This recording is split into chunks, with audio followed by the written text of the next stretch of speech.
आज हम एक ऐसे जीव के बारे में बात करेंगे जिसके बारे में आपने बहुत बार सुना होगा। इस जीव का नाम है लिवाइथन। लिवाइथन को गहरे समुद्र का जीव कहा जाता है, लेकिन सच ये है कि उसके बारे में जितना जानने की कोशिश करोगे उतना ही कम लगेगा। समुद्र की गहराइयों में एक ऐसे अस्तित्व का जिक्र मिलता है जिसे लोग लिवाइथन के नाम से जानते हैं।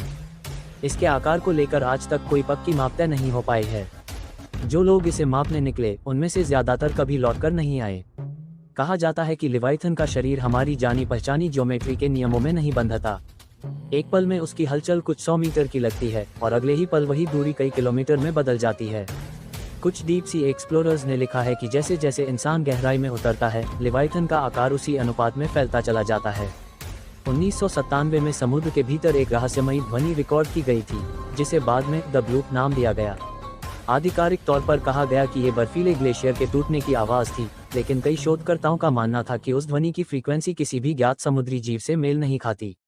कुछ रिपोर्ट्स में यहाँ तक लिखा गया कि उस सिग्नल को किसी भी सामान्य भौतिक आकार से जोड़ा नहीं जा सकता।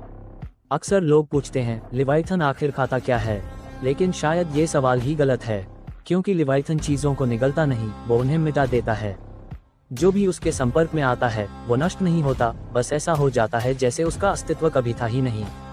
कुछ समुद्री शोधकर्ताओं ने दावा किया है कि गहरे महासागर में ऐसे क्षेत्र मौजूद हैं जहां जीवन का कोई निशान नहीं मिलता। ना प्रवाल, ना मछलियां, ना सूक्ष्म जीव, सिर्फ एक अजीब सी, बेहद चिकनी और काली खाली जगह, मानो समुद्र खुद उस हिस्से से दूरी बनाए रखता हो। यहीं से असली विवाद शुरू होता है। इंटरनेट पर कहा जाता है कि लिवाइथन का जिक्र बाइबल में है, लेकिन कई इतिहासकार इस बात से सहमत नहीं हैं।